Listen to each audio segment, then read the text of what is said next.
देवादा रोटी बोर के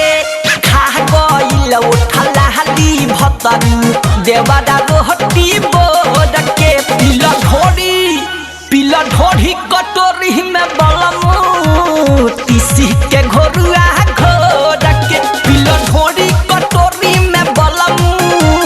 तीसी के घोरुआ घोर के निरहु जैसन सहटल रहब जागी जोश पोर पोर के निरहु जैसन सहटल रहब जागी जोश पोर पोर के पीला ढोरी कटोरी में बलमू तीसी के घोरुआ घोर के पीला ढोरी कटोरी में बलमू तीसी के घोरुआ घोर के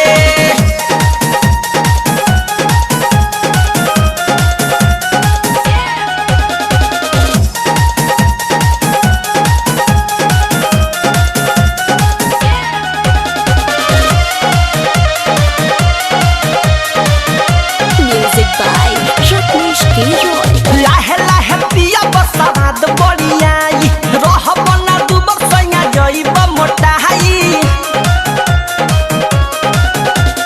लाहे लाहे पिया बसाद बड़ियाई रहब ना दुबर सैया जइब मोटाई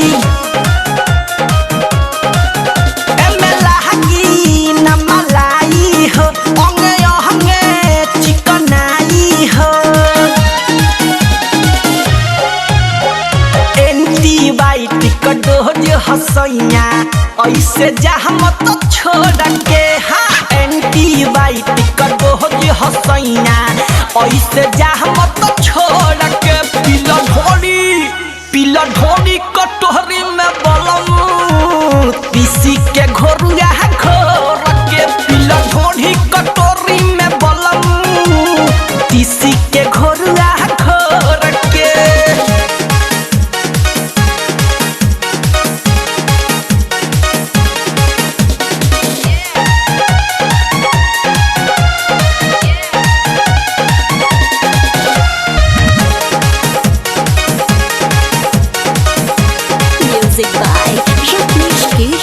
बुझना मजाक सैया बात कही पाका पियला के बाद करे लगब धमाका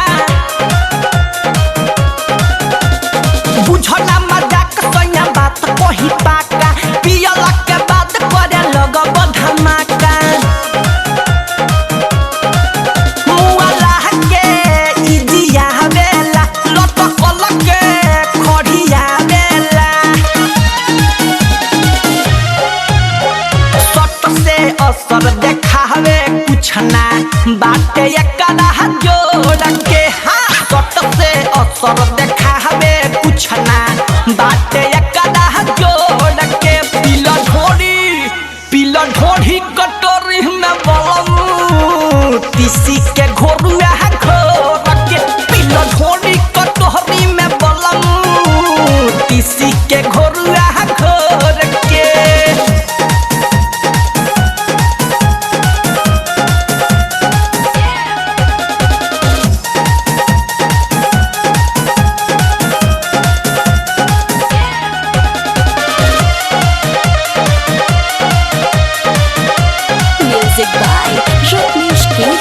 रहब जे दुबर कैसे कटी जवानी जल्दी से मोटा जा राजा काटल जाई चानी ए जी रहब जे दुबर कैसे कटी जवानी जल्दी से मोटा जा राजा काटल जाई चानी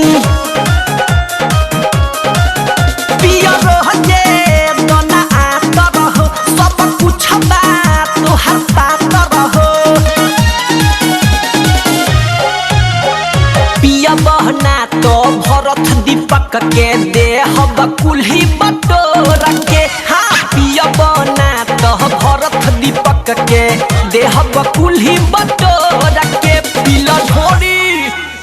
ढोरी कटोरी में बलमू तीसी के घोरुआ घोर